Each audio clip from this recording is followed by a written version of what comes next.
பாலக் கிச்சடி செய்யும் முறை.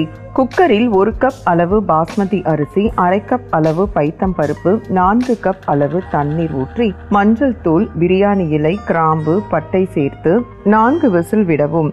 பிறகு ஒரு கடாயில் தண்ணீர் விட்டு இதோடு உப்பு சேர்த்து பாலக்கீரையை சேர்க்கவும். நன்கு கொதி வந்தவுடன் மிக்சியில் ஆற வைத்து பூண்டு, பச்சை மிளகாய் சேர்த்து அரைத்து கொள்ளவும். பிறகு ஒரு கடாயில் எண்ணெய் விட்டு எண்ணெய் காய்ந்ததும் சீரகம், பட்டை, கிராம்பு, வெங்காயம், பூண்டு, தக்காளி, தனியாத்தூள், மஞ்சள் தூள், மிளகாய் தூள் சேர்த்து தேவையான அளவு உப்பு சேர்க்கவும். பிறகு பூண்டையும் சேர்த்து வதக்கிக் கொள்ளவும். பிறகு அதில் அரைத்த கீரை கலவையை சேர்த்து கரம் மசாலா சேர்த்து கொள்ளவும். பிறகு குக்கரில் வெந்த சாதத்தையும் சேர்த்து தேவையான அளவு உப்பு, தண்ணீர் ஊற்றி மூடி வைக்கவும். சிறிது நேரம் கழித்து தாளிப்பு கரண்டியில் நெய் விட்டு நெய் நன்கு உருகியதும் மிளகாய்த்தூள், பூண்டு சேர்த்து நன்கு வறுத்து சாதத்துடன் பரிமாறினால் சுவையான பாலக்கீரை கிச்சடி தயார்.